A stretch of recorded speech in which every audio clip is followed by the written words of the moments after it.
안녕하세요. 다시 만나게 돼서 반갑습니다. 한 번은 제가 중학생이었던 걸로 기억합니다. 어느 일요일에 외출을 마치고 집에 들어가는 길이었죠. 그런데 한 무리의 학생들이 저에게 예쁘게 비닐 포장이 되어 있는 달걀을 주는 겁니다. 그 포장에는 부활절이라고 적혀 있던 걸로 기억이 나네요. 그때 저는 수줍게 달걀을 받으면서 내심 생각했습니다. 왜 주는 걸까? 차마 물어보지는 못하고 그렇게 마음속으로 생각했습니다. 예수님이 알에서 깨어난 걸까? 그래서 달걀을 주는 걸까? 지금 생각해도 스스로에게 한 질문은 너무나도 우습습니다. 사실 부활은 영어로 resurrection이죠. 그러면 우리가 자연스럽게 부활절이라고 했을 때는 상식적으로 resurrection day라고 해야 하지 않을까요? 그런데 부활절은 resurrection day가 아니라 이스터 데이라고 사람들이 부릅니다. 왜 그런지 한 번쯤 고민해 보셨나요? 더욱이 부활절이 가까워 오면 상점에는 토끼 모형과 달걀이 등장합니다. 예수님의 부활과 토끼 그리고 달걀은 어떤 상관관계가 있는 걸까요? 그 이유는 이렇습니다.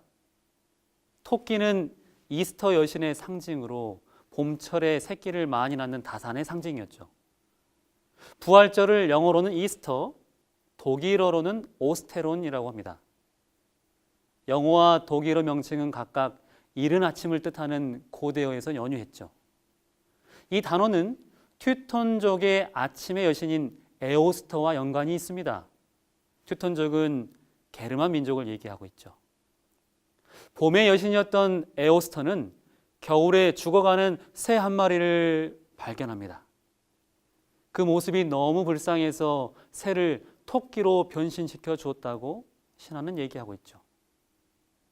토끼가 된 새는 계속해서 알을 낳았고 이것이 바로 이스터 버니의 기원이 됩니다.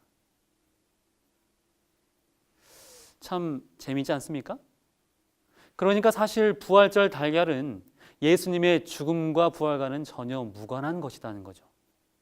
오히려 부활절 달걀은 이교 신화와의 밀접한 연관성을 찾을 수가 있습니다. 일반적으로 의미를 부여하지 않는 축제라면 그것은 큰 문제가 되지 않겠죠. 그러나 예수님의 부활을 기념하는 것과 이교적 풍습이 함께 갈 수는 없겠습니다. 사실 오늘의 부활절의 기원도 성경에서 그 근거를 찾기는 어렵습니다. 그 이유는 바로 부활절을 정하는 날짜 논쟁에서 발견할 수 있습니다.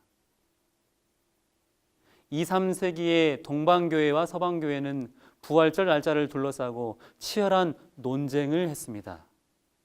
이전까지 없던 축제였기 때문에 서로의 입장에 따라서 날짜를 제정하는 문제로 논란이 된 것입니다. 질이 멸렬했던 부활절 날짜 문제는 결국 4세기까지 오게 됩니다. 당시 로마의 황제였던 콘스탄티누스가 위기의식을 느끼게 된 나머지 부활절 날짜 문제로 제국 분열이 올 것을 염려하게 됐던 거죠.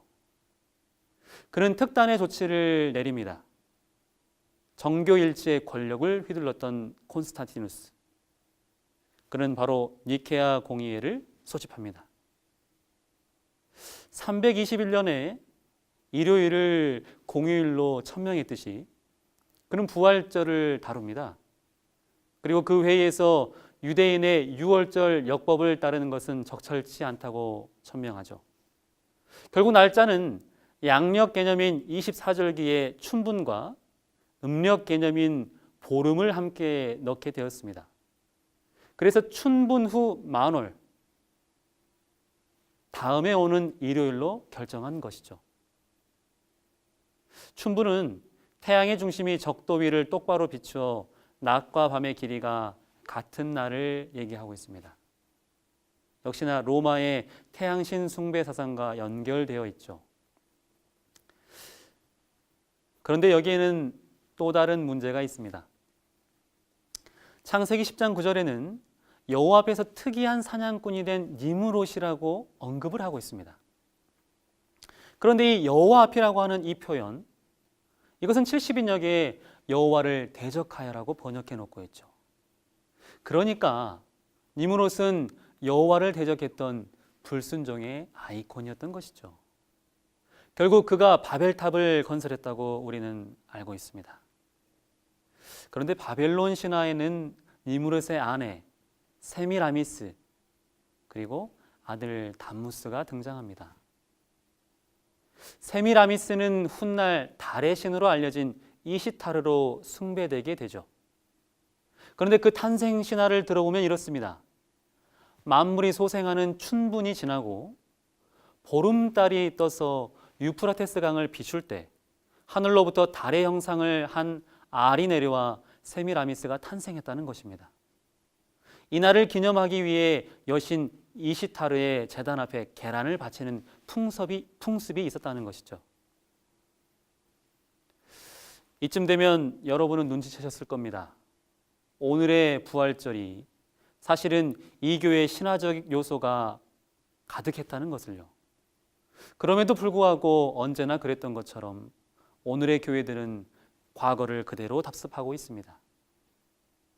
한 가지 분명한 것은 부활절의 의미는 분명 이것과 달랐을 것입니다.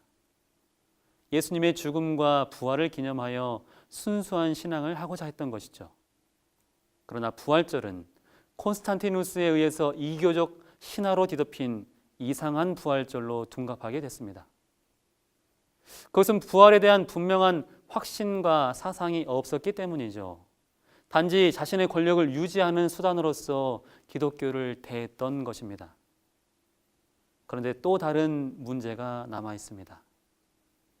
365년 라오디게아 공의회에서 그리스도 교회의 예배일을 안식일에서 일요일로 바꾸게 됩니다.